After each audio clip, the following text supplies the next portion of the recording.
इस वक्त हमारे साथ जो पीड़ित थे जिनका कल देहांत हो चुका था, लाइनमैन के तौर पर जो तैनात थे हमारे इलेक्ट्रिसिटी डिपार्टमेंट में, तो उनके बेटे से हम बात करते हैं। सर बताइए, आखिर कल क्या क्या हुआ, घटना क्या हुई आपके पिताजी के साथ?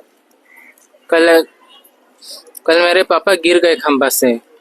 शाम को मेडिकल लेके गए, वहां से फिर यहाँ पर रेफर करे। उनको जानबूझ के ऊपर लटकाया है खंभा पे, जानबूझ के चढ़ा दिया। कहाँ पर हुआ ये घटना? मंगनूटान में। मंगनूटान। और कितने बजे उनको एक चढ़े थे वो खंभे पर? शाम को कितने, तकरीबन कितने टाइम? 3, 3:30 या 4 ऐसा हुआ था। उनको मालूम है कि यहाँ पर उनका पेन है यहाँ पे पीछे, फिर भी जानबूझ के ऊपर चढ़ा दिए। पैर फिसल गए और गिर गए। जबकि बाकी जो लेबर लोग उन लोग भी चढ़ सकते थे, नहीं चढ़ा। लेकिन 2 लाइनमैन थे, वो लोग नहीं चढ़े, जानबूझ के नहीं होगा करके पापा को चढ़ा दिया। पापा गिर गया और पापा लाइनमैन नहीं था, लेबर था, मजदूर था पापा। फिर भी क्या करने चढ़ा दिया, नहीं चढ़ाना था। तो अभी आप लोग क्या मांग करते हैं? और इनका जो जो जूनियर इंजीनियर है उनका द्वारा क्या कहा गया आप लोगों को? क्या कंपनसेशन का कोई बात हुआ, नौकरी या कुछ बात हो तो हुआ, बताइए। कंपनसेशन वो लोग दे रहे हैं। मुझे काम चाहिए, नौकरी चाहिए, पैसा मुझे नहीं चाहिए, काम चाहिए बस। मेरे पापा की जगह मुझे काम चाहिए बस। मेरे परिवार को मैं कैसे संभाल? आपके परिवार में कितने लोग हैं टोटल?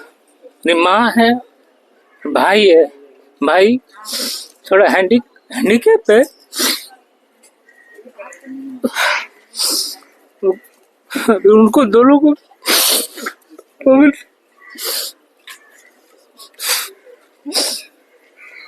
अभी इसका घर में ये अकेला बड़ा घर में जो जिम्मेदारी ले सके ये बेटा ही है, क्योंकि इसका छोटा भाई है वो थोड़ा मेंटली डिस्टर्ब है। उसकी माँ है जो अभी ये सदमे में है, तो इसका घर का जिम्मेदारी कौन लेगा? इसी को लेना है ना।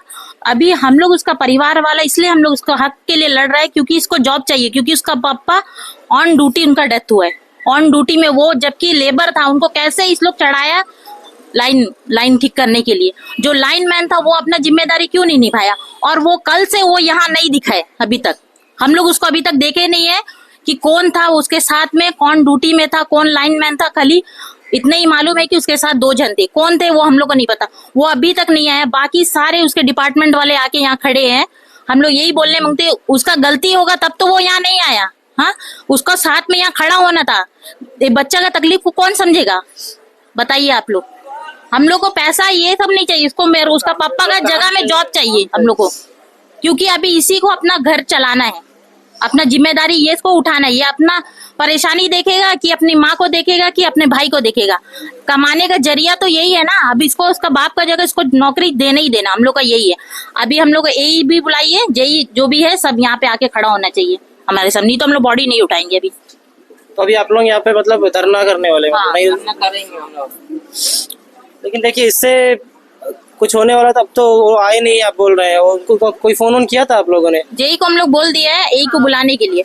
अभी वो बोला बुलाएंगे, अभी तक आए नहीं है।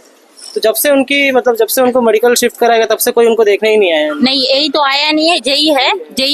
जेई था, कल भी था, आज भी है। पर वो बोल रहा है कि मेरे हाथ में नहीं है इनको जॉब देने का। वो कंपलसरी ग्राउंड में निकलेगा तो मैं कुछ कर सकता हूँ। वो कब निकलेगा नहीं निकलेगा हमें ही पता है, उसमें नहीं निकलेगा। क्योंकि उसका पापा ऑन ड्यूटी में था, वो तो कंपलसरी उनको देना ही है जॉब। हम लोग को वो चाहिए बस। वो 10 लाख दो, 20 लाख दो, वो तो साल भर ये कमा के वो कमा लेगा उतना पैसा। जरूरत नहीं हम लोग को पैसा लेके हम लोग क्या करेंगे? लाइफ टाइम उसका तो नहीं चलेगा वो पैसा से।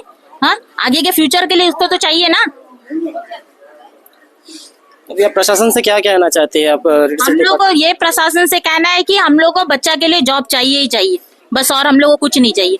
उसके पापा का जगह उसको जॉब देना चाहिए। वो लाइनमैन नहीं था, लेबर पोस्ट में ही उसका बेटा को लेना चाहिए बस, और कुछ नहीं चाहिए हम लोग को।